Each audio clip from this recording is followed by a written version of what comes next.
ഇതെന്നാണ് നിങ്ങൾ സങ്കടപ്പെട്ട് കിടക്കുന്നത്? ഒന്നുമില്ല, നാളെയല്ലേ നമ്മളെ ദുരന്തത്തിന്റെ ദിവസം. ഇങ്ങനെ ആലോചിച്ച് നമ്മളെ ജൂലൈ 5 ദിവസം ആ നാളെയല്ലേ ജൂലൈ 5. പിടിക്കുന്നത്. അല്ല എന്താവും തിരിയത്തെ നോക്കി ഇങ്ങനെ ആലോചിച്ച് വേണ്ടാണ്ട് ചിന്തിക്കേണ്ട ആവശ്യമില്ല. കാരണം എന്ന് പറഞ്ഞാല് മരിക്കൽ ഒരു ദിവസം എന്തായാലും മരിക്കും.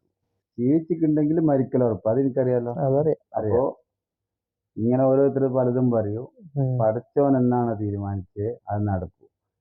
അതുകൊണ്ട് ആരും ഇങ്ങനെ സങ്കടപ്പെട്ടൊന്നും ഇരിക്കണ്ട. വരുന്നിടത്ത് വെച്ച് കാണുക. അതിനുള്ള ധൈര്യവും കാര്യവും മനസ്സിൽ വേണമെങ്കിൽ നമ്മൾ ഈ ഭൂമിയിൽ ആർമാദിക്കുക എന്നുള്ള ലക്ഷ്യം പെടണം.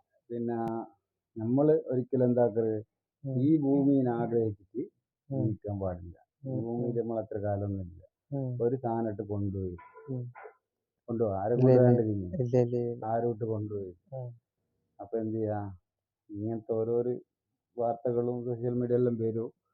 അതിനെപ്പറ്റി ഒന്നും എന്താക്കണ്ട, അധികം ആലോചിച്ച് ടെൻഷനൊന്നും അടിക്കണ്ട. പിന്നെ നല്ല ധൈര്യമായിട്ട് നിൽക്കുക. എന്താ? ഓക്കെ, എന്നാ ഓക്കെ.